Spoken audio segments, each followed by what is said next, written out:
Giniit ng Bureau of Fisheries and Aquatic Resources na walang kakulangan sa supply ng isda sa bansa sa kabila ng panghaharang umano ng mga barko ng China sa mga Pilipinong mangingisda sa Bajo de Masinloc. Hindi rin daw nagtataas ang presyo ng mga isda sa pangkalahatan.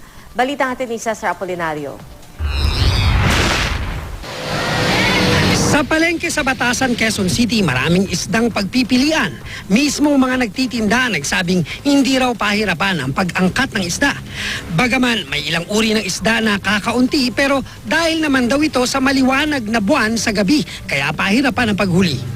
Saan ba kayo bumili? Farmers. Sa farmers kayo bumibili. Ano pong sabi nila? Wala daw maliwanag ang buwan eh. Depende sa liwanag ng buwan. Okay. Sa iba pang palengke gaya sa Manggahan sa Commonwealth, Fairview Market, Tandansora Market, at dito sa Balintawak, sandamakmak ang isdang pagpipilian.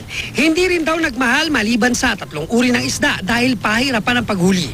Ang matambaka, hasa-hasa at espada na naglalaro sa 180 to 200 pesos kada kilo na dating 160 to 180. Hindi gumalaw ang presyo ng galunggong, bangus, tilapia, bisugo at maya-maya. Ayon sa BIFAR, hindi raw totoo ang balitang kinakapos na ang supply ng isda sa bansa. Wala rin daw katotohanan ang balitang naapektuhan ng industriya ng pangingisda dahil sa paghaharang umano ng mga barko ng China sa mga mangingisda sa Bajo de Masinloc. Mas tumaas pa nga raw ng 9.8% ang bilang ng nahuhuling isda sa buong Pilipinas ngayon kumpara noong hindi pa putok ang issue sa Masinloc.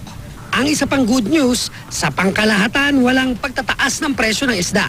Hindi po, kung dahil po dun sa sinasabi dun sa Bajo de Masinloc, kasi po ang lawak po ng dagat natin lagay po natin sa tamang context. Ito pong Bajo de Masinloc ay napakalayo. This is 128 nautical miles away. Hindi po totoo na may scarcity.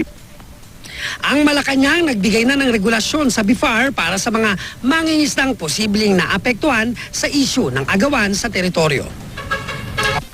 In fact, now the BIFAR is working on providing additional. There is a particular area that the BIFAR has opened as an alternative fishing ground for our fishermen.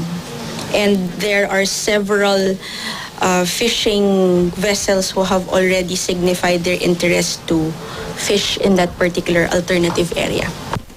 Cesar Apolinario, GMA News.